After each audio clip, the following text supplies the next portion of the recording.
रायपुर से खबर, जहां गुंडागर्दी का वीडियो वायरल हुआ है। शमशान घाट में हिस्ट्री शीटर की गुंडागर्दी। हिस्ट्री शीटर विक्की कोचर ने युवक को बेरहमी से पीटा है और वीडियो में विक्की डंडे से मारते धमकाते दिखाई दिया। पत्नी ने भी पैर छूकर माफी मांगी और करीब आधे घंटे तक गुंडागर्दी चली। सिविल लाइन थाना क्षेत्र का मामला बताया जा रहा है। तो ये पूरा मामला आपको बता दें, जहां लगातार ये तस्वीरें कई सवाल भी खड़े कर रही हैं और गुंडागर्दी का ये वीडियो बताया जा रहा है जो काफी वायरल है। शमशान घाट में हिस्ट्री शीटर की गुंडागर्दी दिखाई दी है और विक्की कोचर ने युवक को बेरहमी से पीटा है। वीडियो से विक्की डंडे से मारते वीडियो में दिखाई दे रहा है, धमकाते दिखाई दे रहा है और पत्नी ने भी पैर छूकर माफी मांगी, जो तस्वीरें नजर आई। करीब आधे घंटे तक ये गुंडागर्दी चलती रही। सिविल लाइन थाना क्षेत्र का मामला बताया जा रहा है। तो रायपुर से तस्वीरें आपको दिखा दें। शमशान घाट में हिस्ट्री शीटर की ये पूरा वीडियो वायरल हुआ है। विक्की डंडे से मारते नजर आए और पत्नी ने भी पैर छूकर माफी मांगी। कुल मिलाकर यहां पर मारपीट का ये मामला करीब आधे घंटे तक गुंडागर्दी चलती रही और गुंडागर्दी का वीडियो वायरल हो गया है। धमकाने का भी इसमें आरोप लगा है। शमशान घाट में हिस्ट्री शीटर की गुंडागर्दी देखने को मिली है और सिविल लाइन थाना क्षेत्र का यह पूरा मामला है। पत्नी ने भी पैर छूकर माफी मांगी। हिस्ट्री शीटर विक्की कोचर ने युवक को बेरहमी से पीटा है। गुंडागर्दी का वीडियो वायरल हुआ। शमशान घाट में हिस्ट्री शीटर की गुंडागर्दी नजर आई और हिस्ट्री शीटर विक्की कोचर ने युवक को बेरहमी से पीटा है। वीडियो में विक्की डंडे से मारते धमकाते नजर आया है। पत्नी ने भी पैर छूकर माफी मांगी।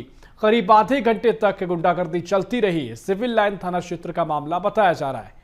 तो ये तस्वीरें अपने आप में काफी कुछ कहती हैं। लगातार अगर राजधानी में इस तरह की तस्वीरें सामने आती हैं तो कानून व्यवस्था पर भी सवाल खड़े हो रहे हैं। बहुत सारे सवाल हैं कि इस तरह के मामले क्यों राजधानी में दिखाई दे रहे हैं और गुंडागर्दी का ये मामला अब क्या कार्रवाई होगी ये भी देखना बड़ा महत्वपूर्ण होगा, क्योंकि वीडियो लगातार वायरल हो रहा है।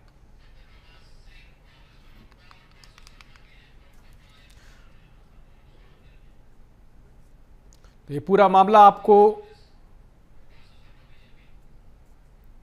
लगातार आपको तस्वीरें दिखा रहे हैं जो लगातार वायरल हो रही हैं और इसी खबर पर और भी हम चर्चा करेंगे। हमारे साथ खास मेहमान जुड़ रहे हैं।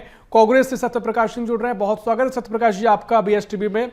वहीं बीजेपी से वासु शर्मा जुड़ रहे हैं। वासु जी बहुत स्वागत कर रहा हूं आपका बीएसटीवी में। लेकिन जो तस्वीरें सामने आई है वासु जी, ये तस्वीरें काफी चिंताजनक हैं, बहुत सारे सवाल खड़े कर रही हैं। राजधानी में मामले क्यों सामने आ रहे हैं? देखिए ऋषभ जी, जिस प्रकार के वीडियो जो वायरल हो रहा है, निश्चित रूप से पुलिस विभाग ने संज्ञान लिया है और निश्चित रूप से किसी प्रकार के जिस प्रकार की कृत्य किया गया उसे बर्दाश्त नहीं किया जाएगा। कड़ी कार्रवाई उनके ऊपर की जाएगी जो इस प्रकार के रायपुर के राजधानी के माहौल को, शांत फिजाओं को बिगाड़ने का काम कर रहे हैं। कोई भी हो, चाहे कोई भी हो, अगर इस प्रकार का कृत्य करेगा तो भारतीय जनता पार्टी की सरकार ने उसको बर्दाश्त नहीं करेगी। उससे निश्चित रूप से कड़े से कड़े कानून के तहत लेके उसको अपराध पंजीबद्ध किया जाएगा। बिल्कुल वासु जी, लेकिन इससे पहले भी बहुत सारे मामले सामने आ चुके हैं। लगातार ये अपराधों को लेकर सवाल खड़े हो रहे हैं। हालांकि ठीक बात यह है कि कॉन्फ्रेंस का आयोजन किया गया है, लेकिन ये तस्वीरें बहुत चिंताजनक है। नहीं, देखिए किस लिए मारपीट हो रही है, क्या मामला है, ये तो जब उनकी गिरफ्तारी हो जाएगी, क्या विषय है, ये तो तब बात खुल पाएगी क्यों इस प्रकार का वो कर रहे हैं। लेकिन आप मान के चलिए, भारतीय जनता पार्टी की सरकार बनने के बाद लगातार ऐसे लोगों के ऊपर कार्रवाई हो रही है। हमने लगातार ऐसे लोगों के, जो पहले क्या होता था, पहले संरक्षण मिलता था ऐसे लोगों को, अब भारतीय जनता पार्टी की सरकार में ऐसे कुछ भी निकल के आता है, जब त्वरित कार्रवाई होती है किसी खिलाफ में ऐसे लोगों को बर्दाश्त नहीं किया जाएगा। ठीक है, सत्यप्रकाश जी कांग्रेस से हमारे साथ जुड़े हुए हैं। सत्यप्रकाश जी बहुत स्वागत आपका कर रहा हूं। और जो वीडियो वायरल हो रहा है, गुंडागर्दी का वीडियो है, बहुत सारे सवाल हैं, कानून व्यवस्था पर भी सवाल होंगे कि ऐसे मामले क्यों सामने आ रहे हैं। वासु जी हमारे साथ बीजेपी से जुड़े हुए हैं, वो ये कह रहे हैं जो भी मामले सामने आएंगे कार्रवाई उस पर की जाएगी। देखिए ऋषभ जी, जब से सरकार बनी है, ना जाने क्यों अपराधियों में खौफ नाम की चीज ही नहीं है। कभी हॉस्टल के छात्रों में के हॉस्टल में घुस के मारपीट होती है, कुछ दिनों की घटना है, 2-3 दिन पहले की घटना है।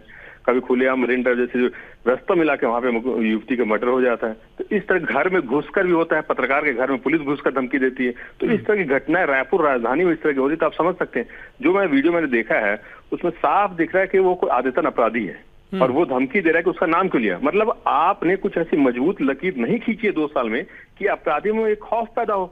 अपराधी ये कुछ भी करने से पहले, अपराध करने से पहले, धमकी देने से पहले 10 बार सोचे पुलिस के बारे में। मगर कुछ आपने ऐसा मजबूत कदम नहीं उठाया, कुछ ऐसा उदाहरण पेश नहीं किया 2 साल में जिसकी वजह से अपराधी बेखौफ घूम रहे हैं। आपको मालूम है जिस तरह से हिस्ट्री शीटर की बात हो रही है, उससे पहले अभी तक जो तोमर भाई है उन्होंने कितनी गुंडागर्दी करी, अभी तक पुलिस उसको नहीं पकड़ पाई है। तो ये तमाम चीजें हैं जिसकी, और एनसीआर भी आंकड़ा कह रहा है कि 2 साल में रायपुर राजधानी सबसे ऊपर में है। अगर प्रदेश की बात की जाए, राजधानी रायपुर सबसे बड़ा अपराध गढ़ बन चुका है। और ये हम नहीं बोल रहे हैं, ये एनसीआर डाटा बोल रहा है। तो सरकार को कुछ इस पर कदम उठाने पड़ेंगे, नहीं तो इस तरह वासु जी, बढ़ती उदाहरण रहेंगी। पेश करने की जरूरत है। वासु जी, आप वासु शर्मा जी आवाज सुन पा रहे हैं? आप वासु शर्मा जी, मेरी आवाज आप तक पहुंच पा रही? चलिए, शायद आवाज नहीं जा पा रही। लेकिन सत्यप्रकाश जी, बहुत सारी चिंताजनक ये सवाल हैं और इन सवालों के जवाब भी अब लगातार मिलने की उम्मीद की जा सकती है। लेकिन लगातार ये मामले सामने आते हैं, तो इसकी क्या वजह आप देख रहे हैं? देखिए, जैसे मैंने बोला ना, इसकी वजह वही है कि सिर्फ और सिर्फ पीआर एजेंसी के माध्यम से सरकार अपनी पीठ थपथपाती है। सिर्फ ये दिखाती है कि हम आईजी, डीआईजी इन लोग की बैठ के ले रहे हैं, कलेक्टरों की बैठ के ले रहे हैं, मगर उस बैठकों का नतीजा क्या निकल रहा है?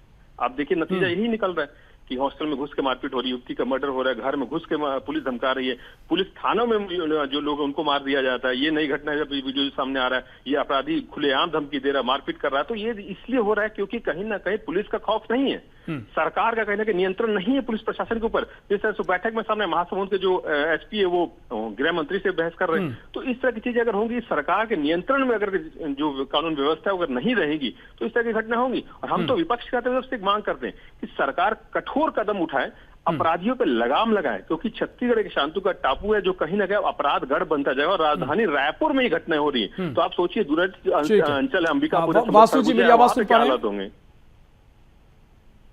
आप जी, वासु शर्मा जी आवाज सुन पा रहे हैं? जी आ रही है जी, सत्यप्रकाश जी कह रहे हैं कि 2 साल में कोई ऐसा उदाहरण पेश नहीं किया गया है, और राजधानी में अगर ये हाल है तो फिर और जगह की तो बात ही आप छोड़ दीजिए, क्या हाल वहां होंगे।